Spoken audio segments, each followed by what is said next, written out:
Hey guys, back on the driving video, and I actually feel a little bit more qualified to let you know what I think of the car now, because I've done quite a few miles in it, believe it or not. And this is the end of the 4th day, and it goes back tomorrow. So end of the 5th day, it goes back tomorrow. Well, yes, end of the 5th day, and it goes back tomorrow. What do I think of it overall? Well, I think it's an amazing machine. No question in my mind at all that it's an everyday car.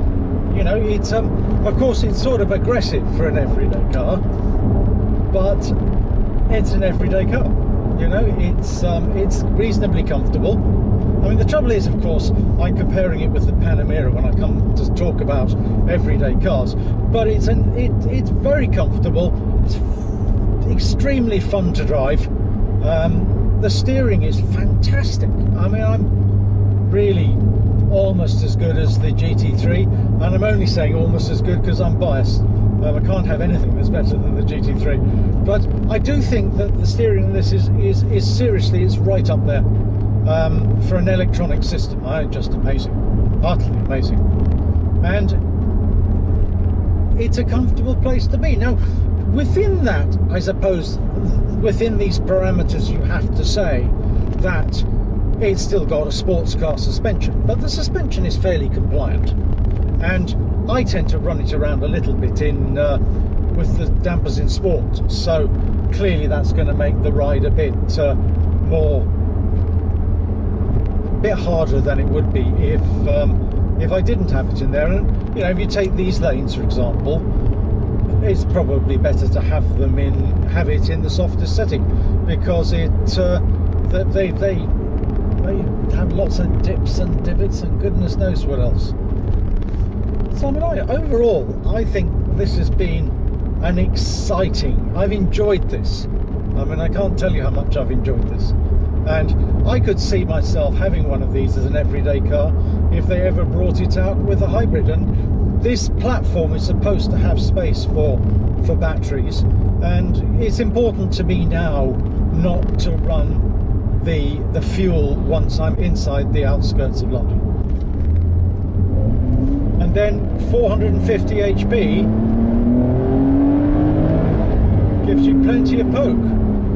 I mean, you know, there's enough there to really go for it. I mean, it's not as powerful as the GT3, probably because the GT3 revs to 9,000 revs. This revs to 7,500 revs, and as a consequence of that, I think the GT3 feels faster because it sounds noisier. Maybe that's a small criticism of this. I mean, the turbos have muted the power, but then that's been the case for a whole generation now. So the turbos first came out in the 991, which was introduced about 5 or 6 years ago. So that in itself is not surprising. The sports exhaust helps, no question, but it's not exciting noise really. I mean, it's perfectly acceptable, and it's a 6-cylinder engine, so it pops and bangs a little bit, but you compare it to the GT3 with just, it zings the GT3. I mean, I've never come across an engine like it, and in my opinion, the sound of the GT3 engine is much better than the McLaren, except in the sense that the pops and bangs of the McLaren are quite unique. But other than that, I'd say the engine in the GT3 is really quite wonderful. So it doesn't have that, but the next GT3, which will be naturally aspirated, I understand, and probably produce another 20 HP on top of the 500 already available in the 991 GT3, will sound as good. So it's exciting. It's exciting, but you know, as I've said before, your everyday car, it needs to be exciting when you really want to use it, but it also needs to quieten down and be quiet and sophisticated when you don't want to, when you want to think about business or talk to people on the phone or whatever it is. So That's where I think this car comes into its own. And there's a purity about the design which I frankly love. I think it is utterly gorgeous, the design of this car. It's not aggressive in the way the GT3 is aggressive, but I don't think you want that every day. I think you want something that looks cohesive but has a touch of aggression on it, which this definitely does with the rear arches. Excuse me. Definitely spec one if you're going to spec one with the Sport Chrono Pack, because it brings the shortcut mode attached to the steering wheel here.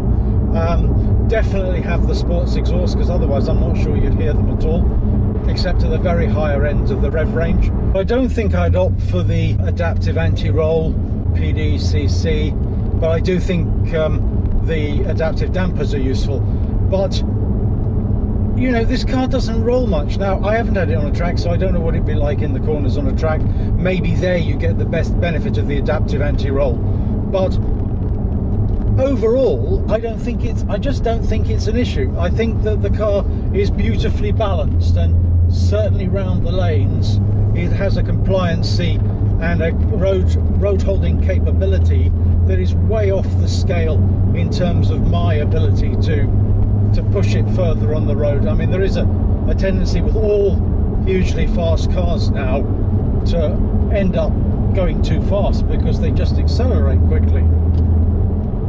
But, you know, on balance, I think this car, you know, we're going over, this is a really bumpy road, and yet I remember when I came up here in the Mercedes AMG GTS, an earlier version, which I know has been uprated. It was impossible to drive down here, whereas this is just, you know, we're doing 60 plus, and it's just perfectly manageable. You know, clearly you need to be a bit careful, and there are lots of corners here, and normally when I'm doing this I have somebody ahead, so they can tell me what's coming, if anything.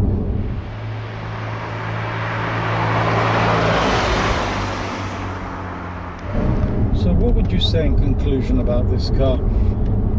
I think if you don't need a big car, there's almost nothing out there that combines ease of use, so great visibility, practicality, being able to carry as much as you need within reason. It's fairly compact, so in spite of the additional size of the rear arches, it's easy to bring down lanes like this, although obviously clearly if another car comes then you have to get out of the way. But I think I'm mentally impressed with it in that respect. It's easy to see out of, which helps. It's been brought bang up to date with the electronics, and of course they're offering all sorts of optional extras like rear wheel steer, the adaptive anti-roll. They're offering the sports exhaust system, which I think looks great. You know, you get the glass sunroof, which looks lovely, the chrono pack. It's just a nice environment in which to drive, and I suspect you could do many miles in this without feeling in any way tired at the end of it. I think it's in many respects pretty much as good as the Panamera. Well, maybe for journeys up to a couple of hours. After that, I think you'd probably rather be in the Panamera. There's enough space in here. You know, you don't feel cramped, so when you've got a passenger sitting beside you, you're not on top of them in any way. I don't think I'd order the buckets as for my everyday use. I think I'd probably have the sports seats. So I would absolutely recommend this. It does absolutely everything. If you're lucky and you can have a slightly larger car for taking 4/5 adults on the occasional times that you do, as well as this, then that would be probably the ultimate. So you use this most of the time and have that available to you, like the Panamera, or maybe an SUV possibly. Although I'm going off SUVs slightly, even although we do have an SUV in the family. I think they're unnecessarily big and they clog up the roads. But on the other hand, people like them, so I think they 40% of all cars sold in Europe are SUVs, which I mean is a huge statistic. I mean, they just can't hold the road as well, and they can never be as quick as a car that's low slung. So I don't know. Anyway, guys, listen, I hope you've enjoyed the adventure. I've thoroughly enjoyed my time with the car. This is what I enjoy. What I enjoy about doing this is being able to say, right, I've got a period of time where I'm going to do lots of driving. Why not test out something that's relevant for people on an everyday basis? And I hope you feel like I felt. This is a machine. Thoroughly enjoyable to drive, and it has everything you could possibly need of it. And I'm glad to say that it's lost nothing in its transition from 991 to 992 in terms of the dynamic nature of its ability. It's right up there, and in many respects some of the characteristics that it has, especially the steering, I recognise from the GT3, which is about as high an accolade as I can give a car. I mean, goodness knows how good the 992 GT3 and GT3 RS are going to be. That's going to be something to wait for. Alright guys, well, as always, thank you very much for watching. It's Ian from SS8000 Cars signing off. Until the next time.